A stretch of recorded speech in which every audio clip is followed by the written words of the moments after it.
Well, it's good to be back with you for another day as we are continuing on through our study, walking through the Enneagram and 36 biblical characters and their personality types, trying to figure out what motivates them. What were their strengths? What were their weaknesses? I'm loving this. I hope you are as well. All of this brought to you courtesy of Christ Table. Sign up for our email list. Consider giving over at that URL, www.christtable.today.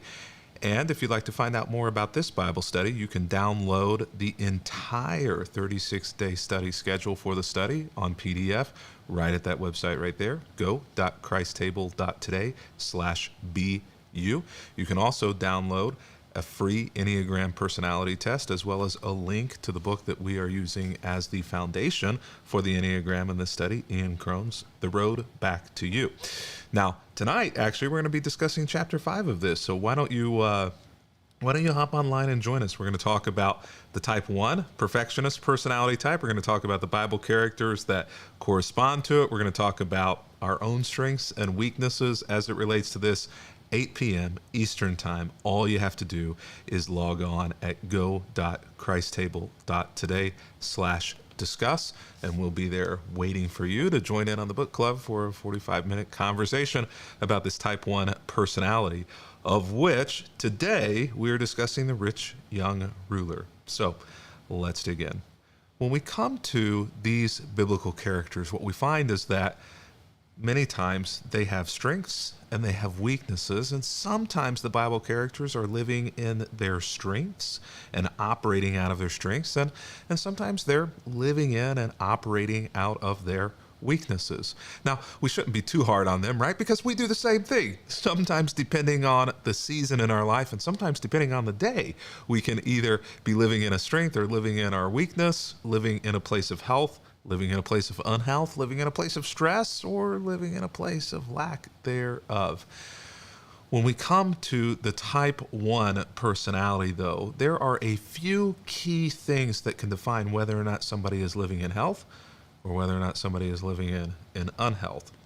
And so what are those things? Well, to know those things, first, it's best to understand exactly kind of what the boundaries are for a Type 1 personality. First of all, their basic desire is to be good and to make the world a better place.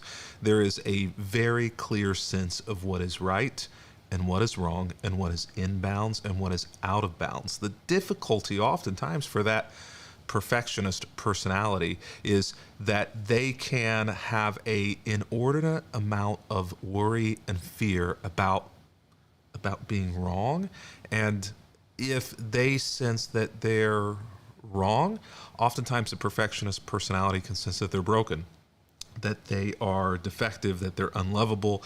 Just those tentacles reach out everywhere in that personality type. And so that can drive a lot of anger at other people when they are wrong, and anger at themselves if they end up identifying a place which they work hard to not ever be wrong or to not ever see that they're wrong.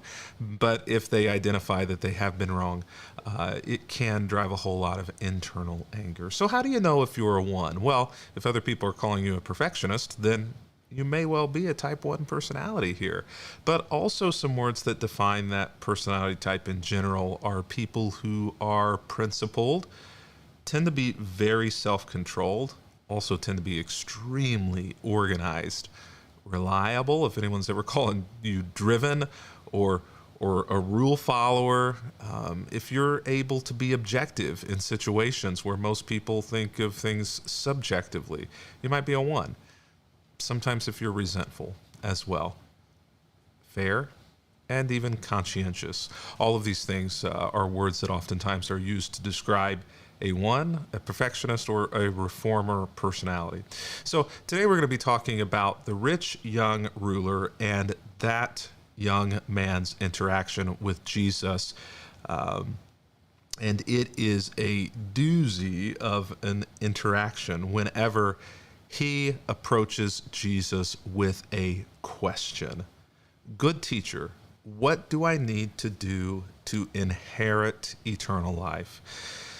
Now, we could spend the entirety of this Bible study, and I won't, but we could spend the entirety of this study walking through the fact that I think at the end of the day, this question is framed incorrectly.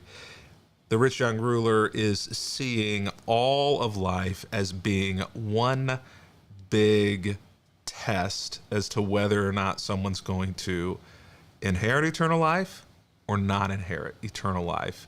And so simply a goal-oriented individual seeing the entirety of his life as being a test or a process of either attaining that goal or at the end failing.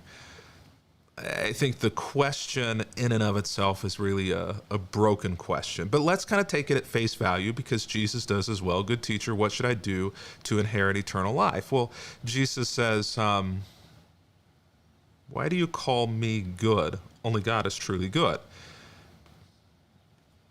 Jesus always answers questions with other questions, which sometimes is maddening, but Jesus is drilling down to try to get at the heart of what's going on here.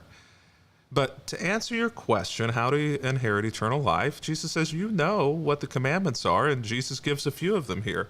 You must not commit adultery. You must not murder. You must not steal. You must not testify falsely. You must honor your father and your mother. And the man replied, I've obeyed all of those commandments since I was young.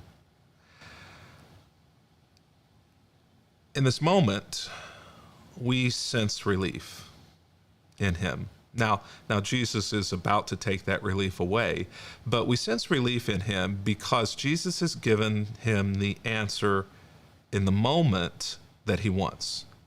The answer that's the classic answer to how do I inherit eternal life? And he fulfills that one's need to live perfectly, to live rightly, to do it well, or to do it better than other people have done it.